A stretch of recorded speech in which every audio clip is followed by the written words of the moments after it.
Appear weak when you are strong, and strong when you are weak. The supreme art of war is to subdue the enemy without fighting. Let your plans be dark and impenetrable as night, and when you move, fall like a thunderbolt. In the midst of chaos, there is also opportunity. If you know the enemy and know yourself, you need not fear the result of 100 battles. If you know yourself but not the enemy, for every victory gained you will also suffer a defeat. If you know neither the enemy nor yourself, you will succumb in every battle. Supreme excellence consists of breaking the enemy's resistance without fighting. Victorious warriors win first and then go to war, while defeated warriors go to war first and then seek to win. The greatest victory is that which requires no battle. All warfare is based on deception. Hence, when we are able to attack, we must seem unable. When using our forces, we must appear inactive. When we are near, we must make the enemy believe we are far away.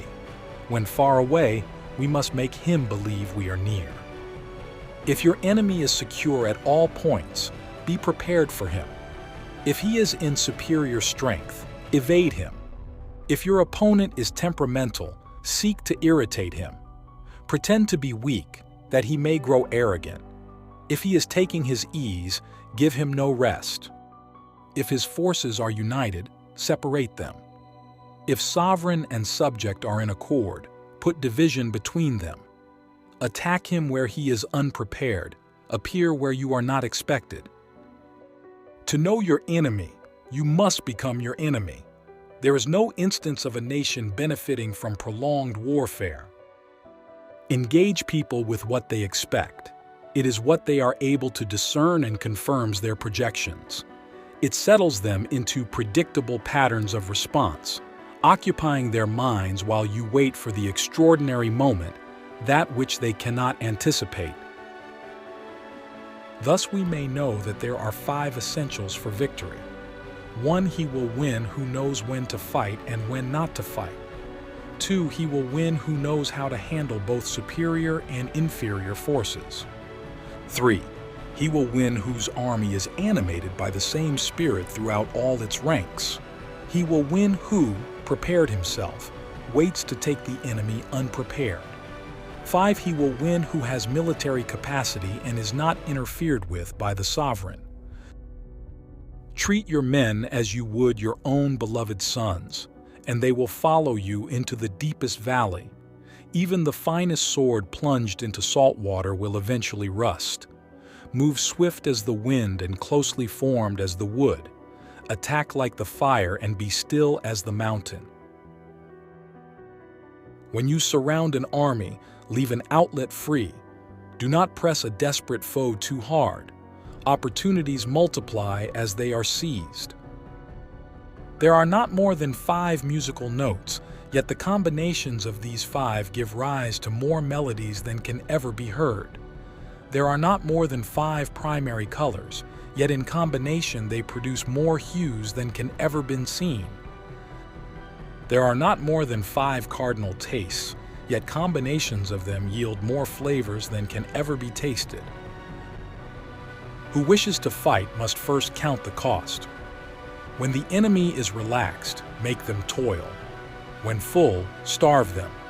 When settled, make them move. The art of war is of vital importance to the state. It is a matter of life and death, a road either to safety or to ruin. Hence, it is a subject of inquiry which can on no account be neglected. If you wait by the river long enough, the bodies of your enemies will float by. Know yourself and you will win all battles.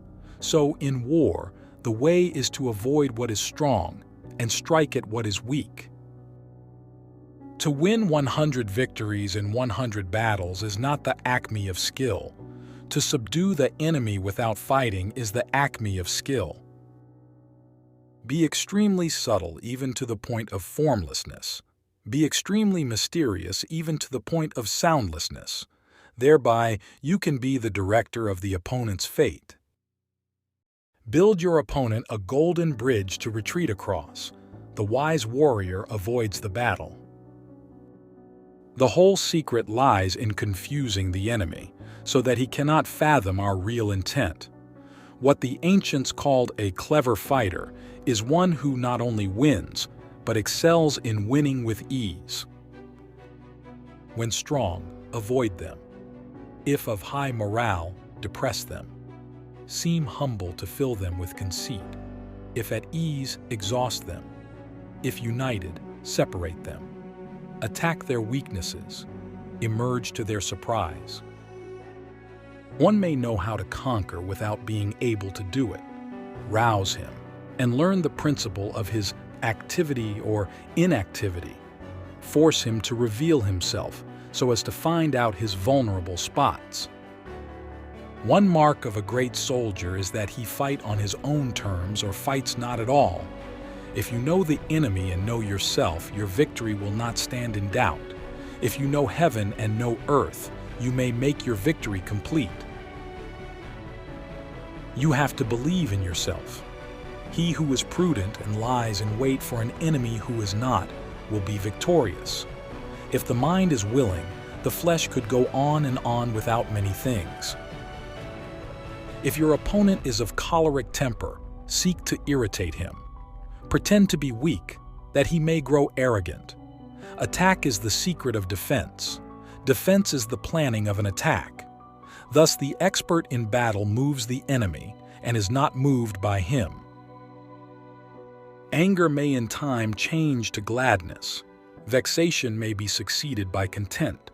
But a kingdom that has once been destroyed can never come again into being, nor can the dead ever be brought back to life.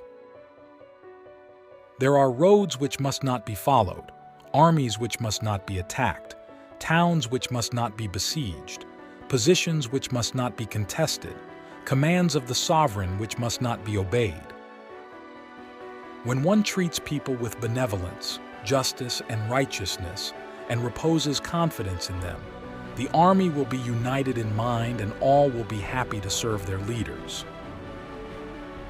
Great results can be achieved with small forces. Attack him where he is unprepared, appear where you are not expected. Pretend inferiority and encourage his arrogance. Convince your enemy that he will gain very little by attacking you. This will diminish his enthusiasm. Ponder and deliberate before you make a move. If quick, I survive. If not quick, I am lost. This is death. If soldiers are punished before they have grown attached to you, they will not prove submissive, and unless submissive, then will be practically useless. If, when the soldiers have become attached to you, punishments are not enforced, they will still be unless.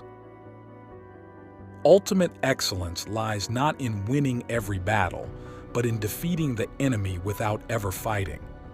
Knowing the enemy enables you to take the offensive. Knowing yourself enables you to stand on the defensive. He will win who knows when to fight and when not to fight. To secure ourselves against defeat lies in our own hands, but the opportunity of defeating the enemy is provided by the enemy himself. Bravery without forethought causes a man to fight blindly and desperately like a mad bull. Such an opponent must not be encountered with brute force, but may be lured into an ambush and slain. If ignorant both of your enemy and yourself, you are certain to be in peril. It is easy to love your friend, but sometimes the hardest lesson to learn is to love your enemy. Wheels of justice grind slow but grind fine.